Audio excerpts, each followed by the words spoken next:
अल्लाह ताला ने इस दुनिया में एक ऐसी कौम को भी भेजा था जिसने अपने ही खुदा, जिसकी वो पूजा करते थे, उसको ही खा लिया था। यह उस वक्त की बात है जब इस्लाम से पहले अरब के लोग ज़हनी तौर पर इस कदर पस्त हो चुके थे कि वो हर उस चीज को खुदा मान लेते थे जो उन्हें ताकतवर या फायदेमंद लगती। पत्थरों और लकड़ियों की पूजा तो आम थी, लेकिन कबीला बनु हनीफा ने अपनी तख्लीक में हद ही कर दी थी।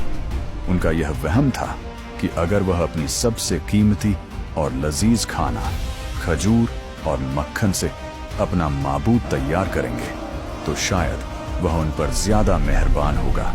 उन्होंने बेहतरीन किस्म की खजूरों को पीसकर उसमें खालिस मक्खन, पनीर और आटा मिलाकर एक हलवा पेस्ट तैयार किया और उसे तराश कर बुत की शक्ल दे दी।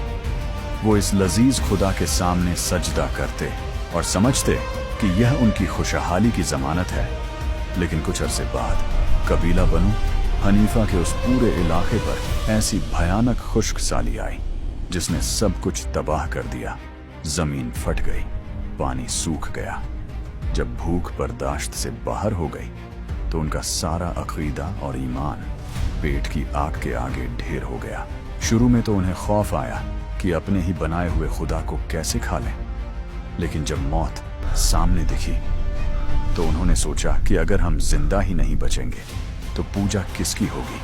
और आखिरकार भूख से पागल कबीले वालों ने अपने ही हाथों से बनाए उस खजूर के बुत पर हमला कर दिया और उसे नोच नोच कर खा गए और साथ कहते, देखो हमारे खुदा ने मुश्किल वक्त में अपनी जान देकर हम सबको मौत से बचाया है। आखिरकार हमारा खुदा ही हमारे काम आया।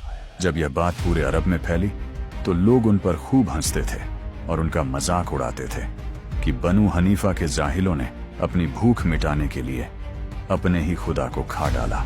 जरा सोचिए, जिस माबूद को इंसान अपनी भूख मिटाने के लिए खुद ही खा जाए, वो इंसान की तकदीर क्या बदलेगा।